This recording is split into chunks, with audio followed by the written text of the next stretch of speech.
안녕하세요, 구독자 여러분. 처음 올려보는 사연이라 글이 장황스럽더라도 이해해 주시길 바라며 바로 본론으로 시작을 해보겠습니다. 저는 현재 인천에 살고 있고 나이는 35이에요. 허니문 베이비로 아이를 가져서 지금 제 첫째 아이가 4살이고 둘째가 5달 전에 태어났습니다. 둘 다 아들인데 남편 어릴 적을 빼다 닮아서는 큰아이나 작은아이나 떼쓰고 우는 게 장난 아니에요. 그래서 출산하고서 두 아이 양육을 하며 한 달에 살이 10kg가 빠졌고요. 첫 아이만 키울 때보다도 살이 2kg가 더 빠져버렸어요.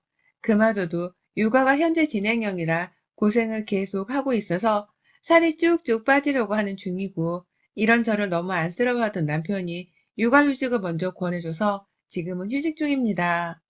임신하고 출산한 당시만 하더라도 휴직 얘기를 하도 안 하길래 돈 벌어오는 것에 부담스러워할까봐 휴직을 하지 않고 꾸준히 출근을 했습니다. 이제서라도 쉬어보는 게 어떻겠냐면서 상황 파악을 하고 저를 배려해주는 남편 덕분에 휴직을 할 용기가 생긴 것이었죠. 그래서 지금은 육아휴직계를 내고서 집에서 아이들만 케어하고 있는지라 3달이 좀 넘었고요. 남편이 그리 돈을 많이 벌어오는 사람이 아니었기 때문에 혹여나 혼자 외벌이를 하는 것에 부담스러워하지 않을까 싶었지만, 저희 친정에서 남편한테 고기라도 자주 사 먹이라면서 육아휴직을 한 후 돈 3천만 원을 보내주신 덕분에 당장 금전적으로 쪼달리는 것은 없는 상태입니다. 남편도 친정에선 돈 3천만 원을 줬다고 하니 내심 마음의 짐이라도 덜어진 건지 무척 반가워했고, 친정 부모님께 전화하고 저희 언니한테까지 전화를 해서는 감사하다고 마음 표현을 하더라고요. 이렇게 저는 휴직을 내고 육아만 하고 있지만 1년치 월급을 미리 꽁으로 받은 것 마냥 통장이 조금 더 두둑해졌고, 그래서 남편을 향한 미안함이나 안쓰러운 마음을 딱히 가지지 않은 채 더 마음 편안히 아이들을 키웠어요. 어차피 제가 육아휴직을 냈으니까 이왕 이렇게 된 거 내 아이들을 곁에서 좀 더 열심히 보고 살 부대끼며 살자는 결심도 했고요. 그래서 첫 아이는 그 흔한 어린이집도 보내지를 않은 채 지금까지도 제가 옆에서 끼고 사는 중이에요. 아이도 더 이상 회사를 간다고 자신을 어린이집에 두고서 가버리지 않는 저를 무척이나 좋아라 하는 중이고요. 그렇게 딱 가족들끼리 각자 할 일에 최선을 다하면서 사랑으로 보듬고 사는 중이었습니다. 하지만 이런 저를 육아휴직을 쓰던 그 순간부터 쭉 무시하는 사람들이 있었습니다. 마치 쌍쌍바 한 세트를 보는 듯한 인상을 풍기는 저희 시어머니와 형님이 그 사람들이었죠. 제가 살이 주룩주룩 빠지다 못해 사람이 해골이 되어가는 듯이 보여지는 그 와중에 육아휴직을 내었던 것인데도 시어머니나 형님 눈에는 당신 아들 자식밖에 보이지를 않았던 것 같아요. 아들 혼자 돈을 벌어오게 하는 무책임한 며느리라면서 둘이 밖에서 함께 만나서는 저희 집으로 찾아오기도 했습니다. 남편이 없는 사이에 저를 설득시키겠다면서 일부러 남편이 출근하고 없는 평일 오전에 집을 무턱대고 찾아왔죠. 그러고는 육아휴직을 당장 취소하라는 말부터 꺼내며 내 남편 월급에 제 지난 월급까지 캐물어보며 한 달에 얼마를 벌고 있는지, 그 돈이 육아휴직으로 인해서 얼마나 손해를 보게 되는 건지를 막 지들끼리 말라누며 주고받더라고요. 특히 저희 형님은 자기가 더 흥분을 해서는 남의 직장의 월급에 관해서 왈가왈부를 하셨는데요. 당장 너무 황당했던 나머지 남편이랑 상의를 해보겠다는 바보 같은 말을 하면서 겨우 위기의 순간을 넘길 수 있었습니다. 그 후 저희 친정 부모님께 돈 3천만 원을 받게 되면서는 남편이 바로 시댁에 말을 전해서 더 이상 시누이와 시어머니가 저한테 돈 문제로 육아휴직을 취소하라는 말을 꺼내진 않았습니다. 일단 저는 그 당시 기분이 굉장히 나빴어요. 며느리 건강이 먼저가 아니라 혼자 돈 벌어 고생할 당신 아들부터 생겼다는 사실이 무척이나 섭섭했던 것이죠. 제가 아들도 둘이나 떡하니 낳았을 때 수고했다는 말 한마디를 따뜻하게 해주지 못한 분들이셨거든요.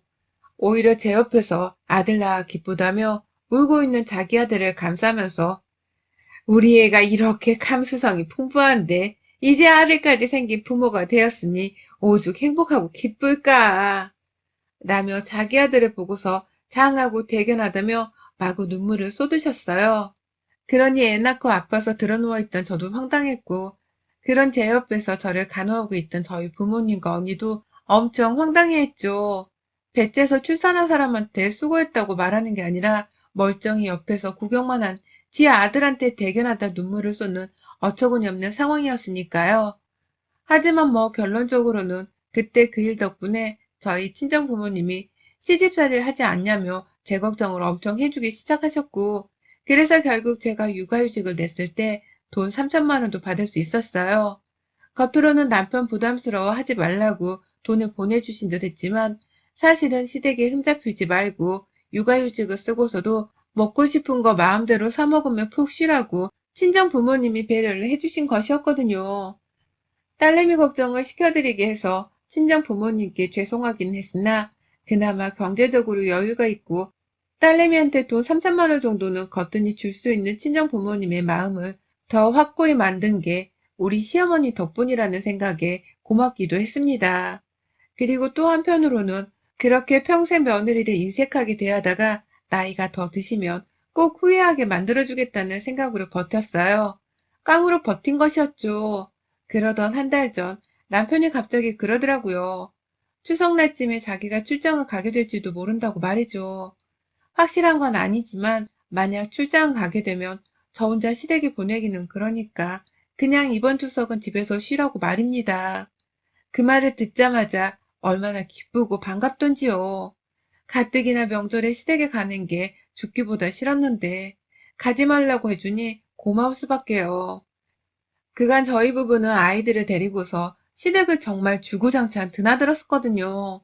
코로나가 터지고 나서도, 그리고 제가 막달이었을 때도 그렇고 시어머니가 자기 아들 보고 싶어 죽겠다고 자꾸만 불러내시니 제가 남편을 따라서 차를 타고 서울 시댁에 곧잘 찾아갔어요. 꼭 가면 자기 시댁에 제사가 없는 형님께서 자기 엄마 보겠다고 친정으로 먼저 달려온 바람에 시댁 안에서 형님까지 마주봐야 했었고요. 그렇게 저 하나 별로 탐탁치 않아 하면서 남보다 못한 어색한 사이로 지내오던 시어머니와 형님을 저는 명절이 끝날 때까지 옆에서 보다가 와야 했어요. 몸이 불편한 건 둘째치고 마음도 너무 불편해서 늘 시댁에 가는 길이 고역이었지만 남편과 결혼 생활을 하고 있는 이상 나의 숙명처럼 여겨야 할 일이라고 생각을 했습니다. 그래서 뭐가 되었든 남편이랑 싸우기도 싫고 또 시어머니랑 싸움의 판을 벌리기도 싫다면서 주구장창 시댁을 찾았죠.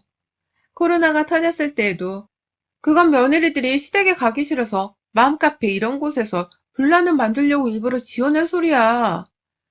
라고 하면서 코로나가 아무렇지 않은 감기에 불과하니 그냥 겁먹지 말고 시댁에 오란 소리도 했습니다. 자기도 한 집안의 며느리인데 우리 형님은 이딴 소리를 제게 잘도 하시더라고요. 꼼수 부리지 말고 시댁에 오라고 하시는데 저 그래서 정말로 둘째 낳기 직전에도 시댁을 찾았어요. 내 몸 하나 건사하기 힘들었던 때였고 손에는 우리 첫째 아이가 들려 있어서 제 손이 정말 남아돌지를 않았거든요. 엄마만 찾고 엄마랑 떨어져 있으면 울고 보채는 첫째 아이 때문에 아이 하나 케어하는 것만으로도 너무 힘들었는데 그 와중에도 시댁을 찾았어요. 자기 아들이 며느리한테서 밥 잘 얻어먹고 사는지만 중요하셨던 시어머니는 당연히 힘든 저를 본체만자 하셨고 아들 하나만 잘 먹이고 돌려보내겠다면서 진수성찬을 차리셔서는 남편 앞에만 한가득 놓아주셨죠. 그걸 보면서도 저는 단 한 번도 저한테도 밥 좀 잘 차려달란 소리를 안 했습니다. 넌 살 좀 빼라! 라면서 임신한 며느리한테 살 타령을 해대는 시어머니께 뭘 더 바랄 수가 없었거든요. 바라는 게 사치이기도 했고요. 그래서 그냥 아이를 돌보는 척을 하면서 밥도 먹는 둥 마는 둥 했고 애초에 좋은 밥상을 차려먹겠다는 기대도 하지 않았어요. 그냥 시댁에 불러내서 내 밥그릇 하나 차려주시는 것만으로도 감사하다고 생각을 하려 했죠. 그러다가 제가 둘째를 낳고 나서 몸 상태가 급격하게 나빠진 후 남편이 저를 생각해서 육아휴직 제한하고 친정에서는 저 생각해서 돈 3천만 원을 주고 하니까 시댁에서도 제가 은근히 남편과 친정한테서 대접을 받고 잘 사는 사람이라고 생각을 한 건지 섣불리 함부로 불러내지는 않았어요. 육아휴직 내고 처음에만 다시 복직하라고 눈치 주고 잔소리를 하긴 했는데 저희 친정에서 받은 돈 3천만 원 얘기를 듣고는 그 잔소리나 눈치마저도 쏙 들어갔었죠. 그런 와중에 남편도 추석에 시댁에 안 간다고 하니 저는 완전히 이번 추석을 해방된 채로 보낼 수 있겠다 싶어서 너무 즐거웠습니다. 남편 따라서 지방 출장을 따라갈까 싶은 생각도 했지만 그냥 휴식이 좀 필요했던 저였는지라 집안에서 남편 밥 안 차리고 편히 아이들 따라 낮잠도 자고 진득히 집에서만 보내자는 단순한 계획을 세웠어요. 하지만 시어머니는 귀신 같은 이런 제 남편과 저의 계획을 전해들으셨어요. 남편이 혹여나 싶어서 저를 대신해 직접 시댁에 추석날 가지 않을 것이라는 말을 전했나 본데 그걸 시어머니가 노발대발 하신 겁니다. 그러고는 저한테로 전화가 오셨어요. 남편의 말을 듣고서 저한테 전화를 하신 건 바로 이틀 전이었고요. 전화를 받으니 오랜만이다. 요즘 남편이랑 친정 믿고서 나한테 안부 전화 할 생각조차 한 번 안 하고 있는 것 같다 너. 라면서 대뜸 12조로 말을 걸더라고요. 가만히 집에서 체력 보충하며 애 키우기 바쁜 며느리한테 남편이란 친정을 믿고서 안부 연락을 한 번 안 하려 한다고 하시다니. 이러고도 이 아줌마가 우리 애들 할머니라고 불릴 자격이 있나 싶더라고요. 하지만 어찌되었던 천륜을 저버릴 수 없는 내 아이들의 할머니였기에 최대한 예의는 갖췄습니다. 그런 게 아니었는데 섭섭하게 만들었다면 사과를 하겠다면서 저 자세로 나갔죠. 그런데 이런 저를 향해 시어머니는 함께 목소리를 낮추고 예의 있게 대화를 나누시기는커녕 좀 더 만만하다는 듯이 저를 아주 무시하며 말을 이어갔어요. 이번 추석에 넌 당연히 와야 하는 거 알지? 네 남편이 오지를 않는다면 너라도 와서 며느리 노릇을 할 생각부터 해야 하는 게 정상 아니냐? 어떻게 네 남편이 안 온다고 너까지 따라서 안 올 생각을 해? 너도 출장을 따라가는 거야. 뭐야? 네가 거기 가서 남편 회사 일을 거들며 당일 시급이라도 받는 거야. 뭐야? 라면서 제가 시댁에 와야만 하는 이유를 언급하더라고요. 그러니 저도 남편이랑 이미 상의를 하고 다 끝낸 일인데 갑자기 혼이 난다며 기분이 언짢을 수밖에 없었습니다. 솔직히 제안은 남편이 먼저 했고 남편 집 일이었으니 저는 남편의 말을 들은 것뿐이었는데 저한테 이런 말을 하시니 기분이 나쁜 건 당연했어요. 그러나 더 큰 문제는 그 다음에 일어났습니다.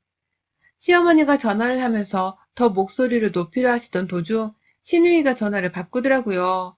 둘이서 같이 집에 모여서는 작당을 하고서 저한테 연락을 했던 겁니다. 잠깐 서울집으로 오라고 하더라고요. 못 오면 자기들이 지금 저희 집으로 오겠다고 말입니다.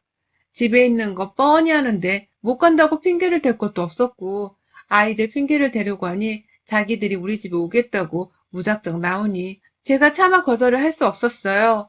내 집에 시모랑 시누이를 들여서 언제 갈지도 모르는 사람들을 계속해서 붙잡아 두고 있느니 차라리 내가 후다닥 시댁에 다녀오는 게 낫겠다 싶은 것이었죠. 그래서 저 아이들 데리고서 시댁을 찾아갔어요. 당연히 지하철을 타고 갔습니다. 첫째 아이 손을 잡고서 둘째 아이를 유모차에 태우고서는 시댁을 찾았어요. 집에서 출발하기 전에 남편이 자기가 퇴근 후 저를 데리러 시댁으로 오겠다고 말하길래 일부러 남편의 퇴근 시간까지 계산을 해서는 좀 늦지막히 출발을 했습니다. 그 사이 시누이가 출발을 했냐 어쩌냐 하면서 자꾸 연락이 오는데도 일부러 속마음을 느긋하게 먹고는 천천히 남편을 볼 생각으로 늦지막히 도착을 했죠. 시댁에 가니 시누이는 자기 남편도 없이 자기 혼자 시댁에 와 있더라고요. 옆에서 시어머니 손에 차려진 밥이라도 얻어먹은 건지 입에는 뭘 씹어대고 있는 채로 손에 젓가락을 들고선 현관에 나왔어요. 아주 형식적으로 저희 애들을 반겨주긴 하셨는데 표정에는 썩소가 가득이었습니다. 차마 마지못해 웃는 그 썩소였습니다. 둘 다 무슨 할 말이 있는 건지 눈치를 주고 계시고 그런데 누가 먼저 말을 할까 뜸을 들이시는지 둘이서만 자꾸 저 몰래 눈을 맞추더라고요. 소외당하는 기분이 느껴질 정도로 말입니다. 이럴 거면 나를 굳이 왜 불렀나 싶기도 한데 그런 생각이 들 때쯤 너도 밥 먹어야지 라면서 시어머니가 갑자기 제게 밥을 차려주시대요. 시누이가 먹고 있던 밥상에 그냥 밥그릇 하나 더 올려주신 겁니다. 얼떨결에 제 첫째 아이까지 데리고서는 식탁 앞에 앉았고 수저는 제가 직접 꺼내선 밥을 먹었어요. 그러니 옆에 시누이도 도로 밥을 먹겠다고 따라 앉았고 시어머니도 남는 의자 위에 밥을 먹겠다고 또 따라 앉으셨죠. 그리고는 불과 20분도 지나지 않아 저는 밥을 먹다 그 밥상머리에서 뛰쳐나오고야 말았습니다. 밥을 먹고 있는데 옆에서 뱉어내는 시누이와 시어머니의 대화 때문이었어요. 도저히 옆에서 이가 보채는지라 저 혼자 꾸역꾸역 밥을 먹을 수가 없었어요. 한 입 먹다가 아이를 돌보고 또 한 입 먹다가 둘째 아이를 돌보느라 혼자 몸이 10개라도 모자라는데 시누이랑 시어머니는 기껏 저를 불러놓고서는 애들을 한번 돌봐주질 않더라고요. 거의 10분 동안 슬슬 짜증이 나려고 하는 상황이 계속해서 반복이 되어가면서 저도 슬슬 내가 왜 여기에 와서 이 꼴을 당하고 있나 싶어서 열이 뻗치려고 했는데요. 그 순간 신우이가 먼저 저를 빤히 쳐다보다 말고 기분 거슬리게 말을 걸더라고요. 넌 진짜 이러고 살아도 불행하지 않니? 네 친정이 없었으면 넌 진짜 어쩔 뻔했어? 우리가 너 돈 3천만 원 그거 안 받았으면 무조건 너 회사로 복귀시키려고 했던 거 알지? 라면서 말이죠. 지나간 일들을 다시 끄집어내면서 제 친정에서 금전적으로 도움을 주지 않았었다면 저를 다시 회사로 나가게 해버리고 말았을 거라면서 신우이는 혼자 신이 나선 그 얘기를 멋스럽게 하더라고요. 마치 연약한 하구 친구 하나를 무시하며 욕보이는 것처럼 말입니다. 그래서 제가 말씀드렸죠. 친정에서 도와주지 않았더라도 제 건강이 먼저였어요. 저희 남편이 쉬라고 먼저 말을 꺼내준 것만으로도 저는 무조건 쉬었을 거예요. 그래야 애들도 키우고 건강히 오래 애들 보고 살죠. 라며 말이죠. 그러자 신우가 제 얘기를 빤히 듣다 말고 그럼 이제 다 쉰 거지? 그동안 쉴 만큼 쉰 거 맞지? 라고 말을 하더라고요. 그동안 애 출산하고 몸조리하면서 겨우 반년조차 지나질 않은 상황이었는데 저보고 쉴 만큼 쉬지 않았냐며 당연스레 물어보곤 대답을 기다리는 신우의 표정이 정말 얄미워 죽는 줄 알았습니다. 어쩜 저렇게 새침하고 재수없게 말을 하나 싶어서 말이죠. 너무 황당한 그 말에 뭐라 대답을 해야 할지 몰라서 신우이를 치근하게 바라보니 옆에서 시어머니가 왜 꿀먹은 벙어리 마냥 말을 못해? 쉴 만큼 쉬어서 말을 못하는 거야? 라면서 크크대며 웃대요. 저는 기분이 나빠 썩어가고 있는데 시어머니를 따라서 시누이까지 그 말이 웃기다면서 저를 보다가 서로를 쳐다보며 엄청 비웃었습니다. 굳이 안 내도 돼. 돼지 먹다는 웃음소리까지 내면서 말입니다. 그리고는 글쎄 웃는 자신들을 따라서 막 웃는 제 첫째 아이를 보더니만 야, 너도 웃기지? 너네 엄마가 쉴 만큼 다 쉬어서 할 말이 없나 보다. 근데 저 표정이 왜 저렇게 바보 같니? 머저리도 아니고. 걱정 마. 쉴 만큼 쉬었으니 이번 추석엔 일할 만큼 일하게 될 거야. 라고 말을 하는 게 아니겠어요? 제 아이를 향해서 이제 겨우 4살이 된 제 아이를 향해서 시누이가 협박도 아닌 그딴 말을 하더라고요. 제가 그간 육아휴직으로 집에서 퍼들러 놀았으니 이번 추석에는 반드시 시댁에 와서 일을 해야 할 거라고 말입니다. 일할 만큼 하게 될 거라는 협박 같은 무시무시한 소리를 4살짜리 제 아이의 볼을 만지작거리면서 싸늘하게 말하는데 와 진짜 그 옆에 있는 제가 무서워 오줌을 지릴 뻔했습니다. 그도 모자라서 이번 추석이 뭐니 주말까지 다 껴서 그 연휴 5일 동안 내내 일해야 할걸. 설마 주말은 쉬겠다고 또 꼼수 부리거나 네 남편 따라 출장 가겠다고 지방으로라도 도망을 치려고 하는 날엔 내가 싹 털어올 거야. 그 돈 3천만 원. 라고 시어머니가 신우말을 보태며 말하더라고요. 감히 저희 친정에서 저 쓰라고 주신 돈 3천만 원 언급하더니만 급기야 그 돈을 자기가 싹 털어올 거라는 말까지 하면서 반드시 주말에도 시댁에 오라고 말입니다. 이건 뭐 말 그대로 웃는 얼굴을 한 깡패들 집에 초대를 받아서는 명절에 제사 지내러 오라는 협박을 받은 상황과 다름이 없었습니다.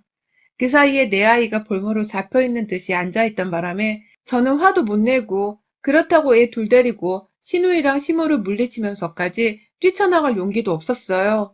그런데 애들을 두고 나가자니 아무도 내 아이들의 보호자가 아니었는지라 애들 걱정에 섣불리 그러지도 못했고요.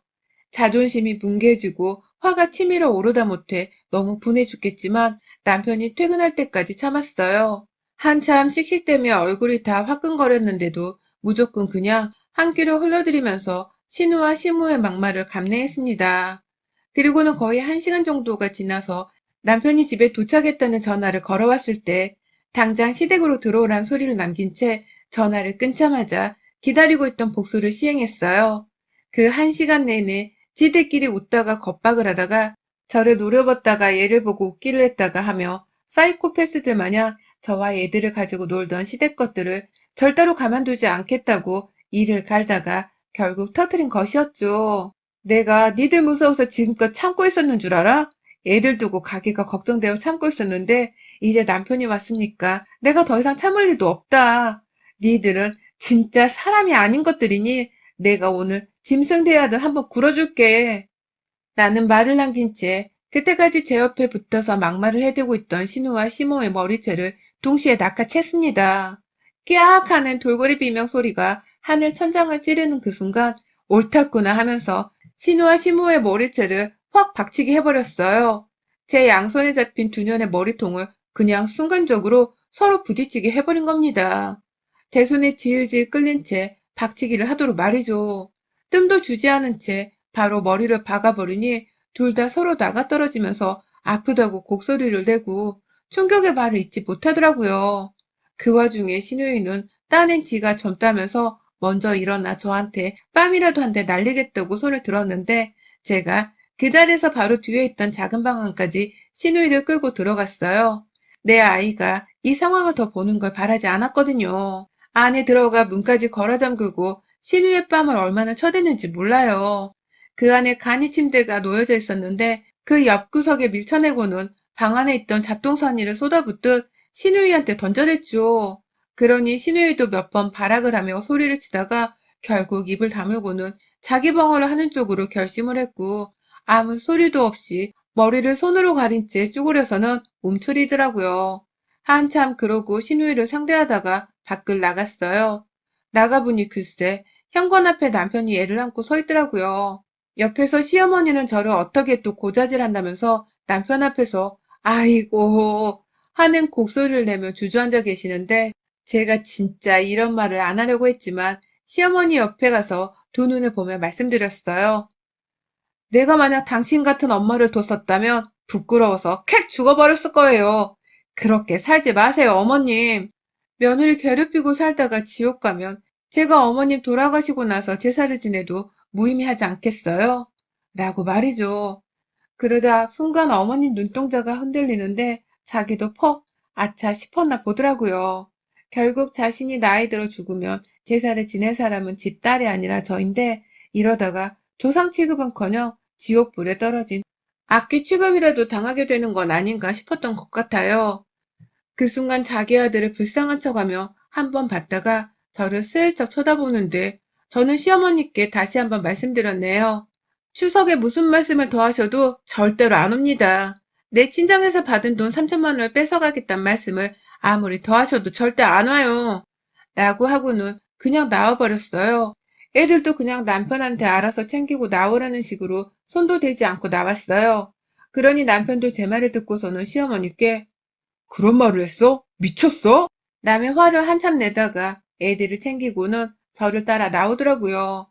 밖에서 만난 남편 앞에서는 괜히 화가 풀리지 않아 결국 집까지 가는 길에 한마디도 하지를 않았고 집 안 안방에 들어가고 나서야 남편 옆에 누워 꺼이꺼이 울었습니다. 내가 왜 이런 취급을 니들 가족들한테 받고 살아야 하냐면서 말이죠. 내 친정 돈도 우습게 여기고 지들 돈인 마냥 뺏겠다는 소리를 아무렇지 않게 하는 게 정상이냐면서 있었던 일에 대해 차근차근 설명을 하니 남편도 차마 자세한 얘기까진 처음 들은 건지 계속해서 놀라더라고요. 원래 말을 함부로 하는 타입들이긴 했는데 그런 식으로 말을 할 줄은 몰랐다면서 말입니다. 결국 저는 저 따라서 놀라고 충격을 받은 남편의 완벽한 보호를 받게 되었어요. 남편은 그날 저녁 바로 시댁에 전화를 돌려서는 아주 쌍욕을 퍼부으며 가족 간의 예의를 지키라 소리치며 가르쳐든 바람에 시어머니랑 시누이도 꼼짝없이 저한테 전화를 바꿔서는 사과의 뜻을 전했고요. 시모는 결국 추석에 안 와도 된다는 소리를 자기 입으로 먼저 뱉어내더라고요. 속으로는 그 순간 얼마나 열뻗쳐 하셨을지 감히 상상이 되었는데 그래도 뭐 사람이 원래 뿌리는 대로 거두는 거니 꼴 좋다고 생각을 했습니다. 좀 쓴소리를 듣고 감정이 상하긴 했으나 제 손으로 도년 박치기를 시킨 것도 모자라 시어머니 앞에서 지 딸내미 머리끄댕이를 여럿잡아 당겼으니 제 딴의 복수는 충분히 한 것 같아요. 남편의 도움으로 사과도 완전히 받아냈기에 속도 시원하고요.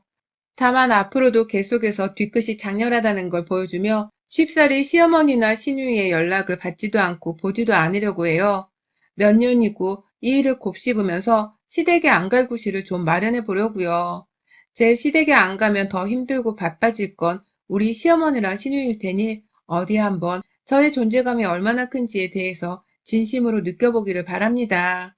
그런 의미에서 이번 추석도 전 정말 안 갑니다. 여러분의 생각은 댓글로 남겨주세요. 오늘도 시청해주셔서 정말 감사합니다.